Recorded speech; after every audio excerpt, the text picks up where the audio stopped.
GCC Railway, working together, a mix of nationals, entry-level, senior experts, advisors, and we managed to learn from each other. And we managed to put, in my opinion, humble, good team that was able to deliver results on the ground and, in fact, very much advance the project and very minimum resources.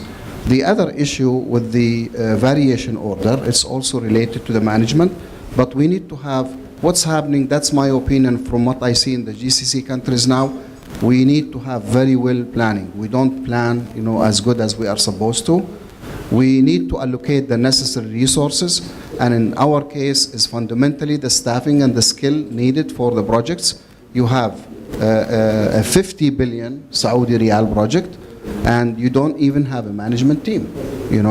You cut short on hiring the necessary staff and expertise, but at the same time, you end up with a variation order 200 times more than the cost of the project. We need to have, what they call a mechanism in place for monitoring and controlling the overall parameters of the project. Otherwise, yes, we would run into variation, not only for the cost, but for the, significant time overrun on that. We need to evaluate and learn. We haven't done that yet. We don't learn a lot of time from our mistakes. We repeat the same mistakes over and over and over. And it is becoming fundamental now that we have a fashion statement. It's a fast-track project. It's a fast-track project, costing you to design, to plan, to design and implement 3-4 times. And this is proven in practice because you put it in fast track, people would bid for that in a cost track and in a fast track.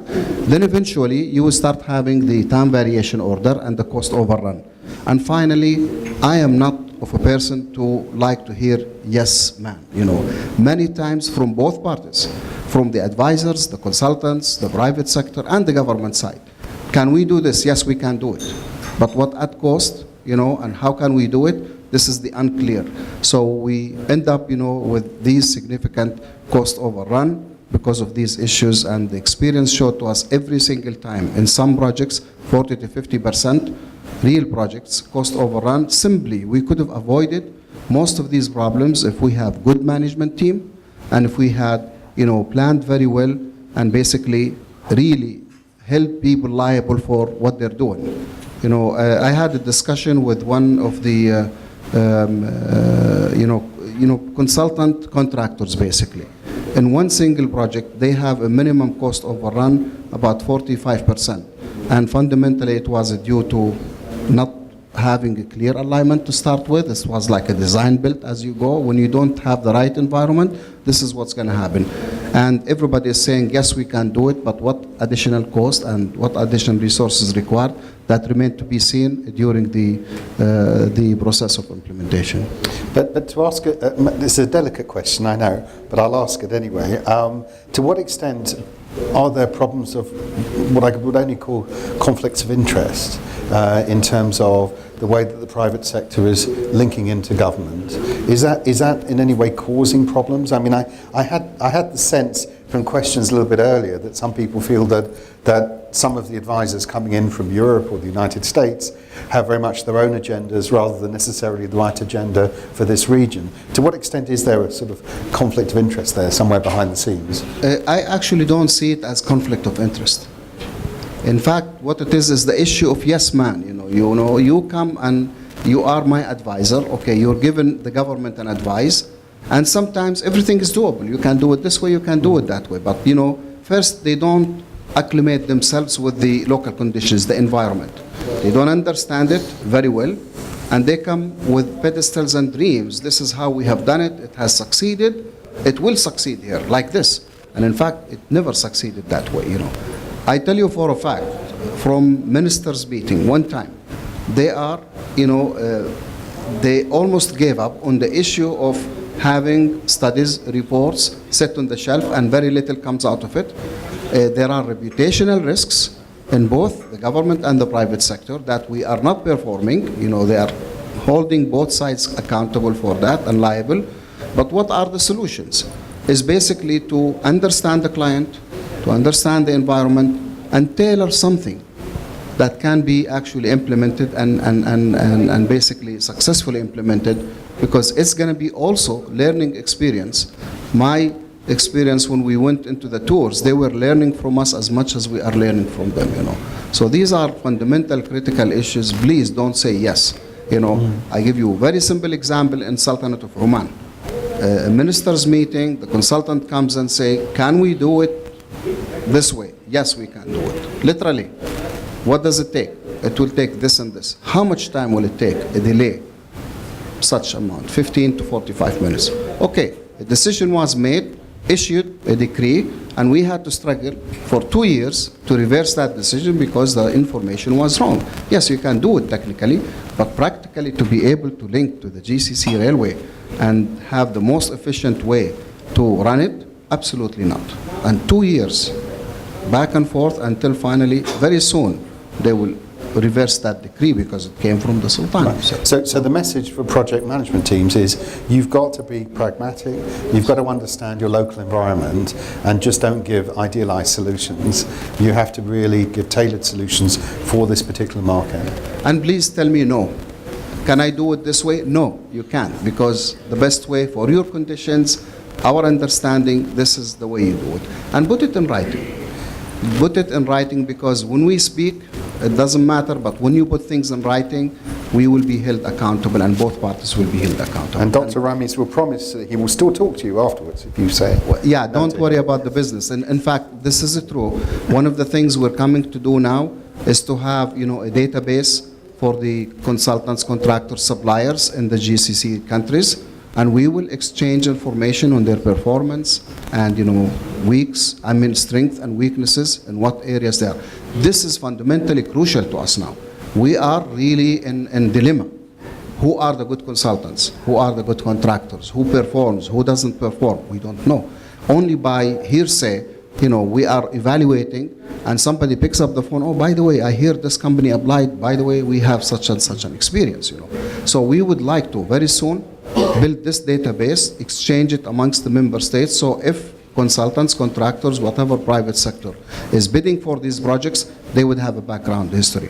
By the way, the World Bank is doing such. They have a roster of, you know, private contractors, consultants, suppliers, and you can log into the website. They would give you an assessment of their performance, and this is only fair enough, because the ones who will stay in the market and take the lion's share, in my opinion, is the ones to stick out for quality and delivery of the best services based on the conditions and adapted to the requirements and the needs of the member states. Trust me, that's coming very soon. That's my opinion. Let me ask you this, just in terms of project management, we have the GCC project generally being implemented at different stages in different parts of the GCC. So Etihad, for example, is further along than Oman.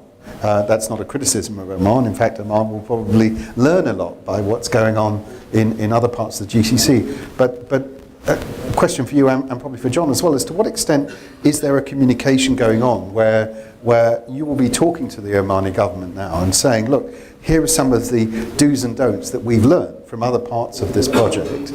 Please, you know, we make this information available to you so that you can evaluate your project managers in the most effective way. We're doing that to start with the schedule that all member states agree to. As I indicated earlier, we have regular meetings with the steering committee that they convey the message amongst themselves, they go back to their governments. On top of that, the Secretary General, we do what we call a quarterly progress report. And this progress report, you know, highlight what are the key issues in each of the member states, and if we can be of any further support, like, you know, in Kuwait, for example, they want to do with PPP, what they call BOT. We've been communicating with them, informing them, educating them, and ourselves that, you know, what is the best way to do it. In Oman, the same thing. If a member state is delayed, we will signal that out to the ministers and tell them, your state is delayed, and these are the reasons, and these are the kind of potential solution you need to take action.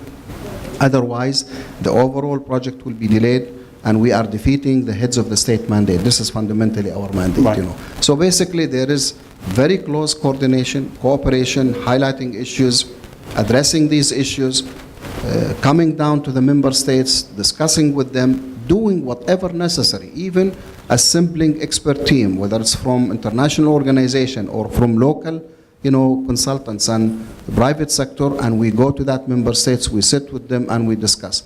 The issue of Oman of diesel electrification, that was the approach. Several meetings, consultants coming, paperwork, addressing the issues, and basically fundamentally, how would you convince someone to change the mandate or the decree that they have issued? It's not easy.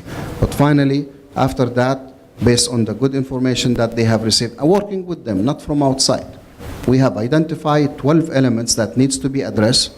Consultants was reluctant to do that, so we assembled teams, experts, we put together, and we addressed every single one of them, and several papers were submitted, and finally they agreed to do that. Okay.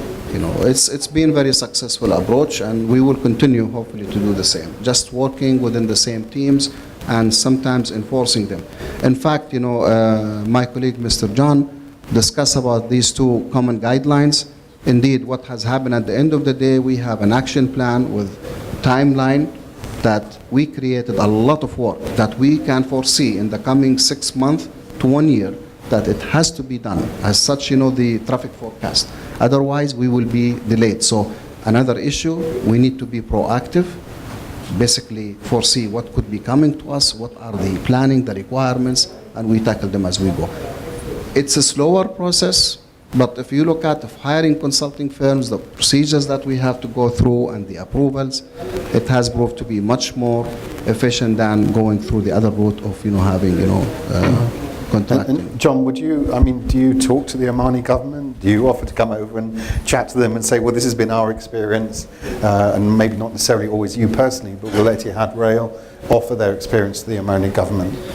Yeah, so as well as the GCC-wide meetings that Dr. Ramiz has referred to, in fact, we're taking the opportunity, my colleagues and I, this afternoon, to go and talk to our colleagues at the Ministry of Transport. Great. So there's a good example for you. In relation to our project, we liaised closely with SAR in particular, not least because we were procuring the same locomotives and wagons, so we wanted to learn from SAR what their experiences of their locomotives and wagons were. And just to give you one example, SAR had come across some problems with some weldings on the wagons, and so they informed us of what the underlying issues were in relation to the weak welds. We took the decision that we were going to have people placed permanently in the factories in China, effectively overseeing the project and ensuring the quality. So, what seemingly small but very important aspects of the project, in order to learn from what SAR had already experienced, including, for example, some of the sand accumulation issues, and what are some of the more effective measures of protecting against sand accumulation and potential derailment risk. All these sorts of issues we're talking to our partners with. So there is extensive dialogue. And in fact, the GCC Railway Authority ought to be a perfect mechanism for exchanges of ideas. Absolutely, and to facilitate that exchange of internal technology, if you like, within the Gulf area. Okay. Actually, if I may add, the meetings we have are not just to meet. End of the day, he knows how long does it take to write the minutes of meeting. We really have to craft them, because these minutes of meeting, they have agreements. They tend to be resolutions going to the ministers. Once they endorse, it has to be complied with. I give you one example recently. The border crossing points, the alignment of the GCC railway, it is becoming mandate now, soon as end of September, that the two adjacent member states have to very closely coordinate with each other to make sure the alignment flow through the borderline. What we have learned, a simple one word that says the border crossing point. This is highly political, and it really set off in the project for about 1.5 years, and finally we agreed that we want to shy away from this point. And the other thing with the exchange of information, when we develop these guidelines, as Mr. John mentioned, we go to the member states and say, do you have regulations? And they said, yes, we have regulation, we have a transport law, we have a specification for rolling stock, we have this, bidding documents. And they send it to us as the Secretary General, and in the second meeting we share with all member states, And this is where we get our information from, regionally, locally, and internationally. And that's how we set up the stage for these meetings to discuss and come with very defined resolutions that will be mandated by the ministers. This is how we try to progress the project. Okay. Dr. Khan, do you want to have a final word on this? No, I think this is very important that this dialogue goes on, and a lot of it can go through the GCC Secretariat and dissemination of information, because there's a lot of information is going to be available from Saudi Arabia, now from UAE, as as they come along.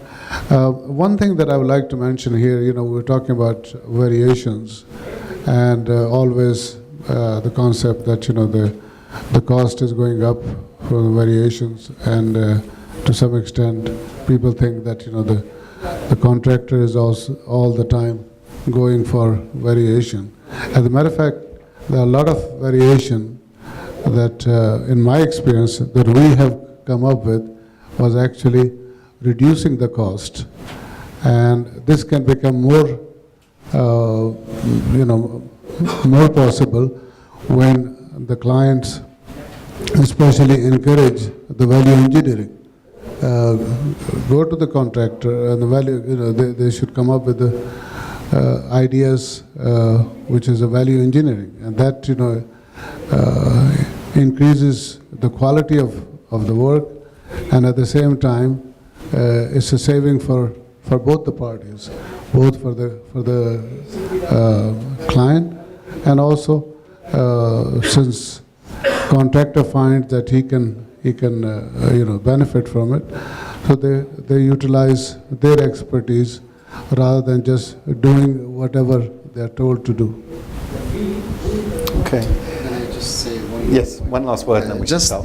Just not to misunderstand, just to be fair, the variation order is a mix of responsibilities between the client, or the government and the contractor sometimes. And as Dr. Shahid said, several variation order reduces the cost. But I tell you one example. When we were doing the supervision consultancy for the North-South Railway project, a policy decision or a statement saying that in the bidding document for the FIDIC, remove any responsibility on the government. By itself, the government is responsible for certain things, and they are best of managing these kind of risks. They did remove, unfortunately, yes sir, from the FIDIC documents, all the responsibility, they put it in the contractor. And the contractor has cost and priced these responsibilities, and basically the government ended up paying double, for the supervision consultancy and for the contractor.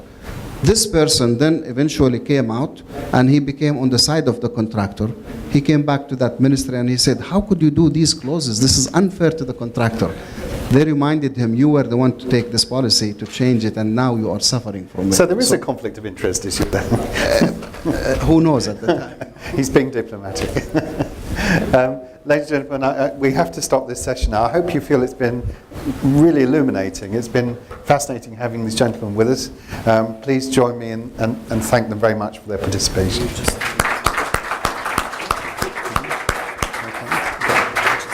Okay, thanks. Can I just say a couple of closing words to you, because it really is now time for lunch, and I want to mention to you that it's at the Mocha restaurant, and you have to go up to the lobby 4, is that right? No, and just lobby and the hotel staff will guide you. Just a couple of closing words before we break up. I had a boss who always said to me, Howard, there are 3 basic rules in business, and it's communication, communication, and communication. And it hasn't been as clear as it has been today in a conference that I've been at for many years, how important communication is. This conference, this day, has been all about communication. It's been policymakers, decision makers communicating with you, not just in terms of telling you what they're doing, but also looking to create these bilateral mechanisms for ideas to feed back in both directions. And I think from that point of view, this has been an extraordinarily valuable day. It has, of course, been interesting to understand from the people making the decisions, people running the programs, such as in Saudi Arabia and Qatar, and in the UAE, to actually see how they're looking at particular projects. But I think the biggest takeaway that I have from this day is going to be that we have to continue this line of communication, that we have to make sure that we learn from what's going on around us, that we have to be able to communicate that learning across different parts of the GCC, that we have to ensure that people bringing expertise into the region leave that expertise here and allow people to build up that expertise locally rather than walking in and then walking out again. So that it itself will be an exercise in communication. The technical standards, yes, we know what they are, we know what we have to keep to, but actually implementing them and making sure that we have this railway system that we will be proud of for many years to come is going to be an exercise above anything else in communication. So I hope, ladies and gentlemen, you enjoyed the few hours we've had together. You found it instructive, stimulating, and as fascinating as I've found it. It's been a pleasure and a privilege to be your chairman for today. I wish you a bon appetit, because we now go and have some lunch together, and I hope that you enjoy the rest of the conference. Thank you very much.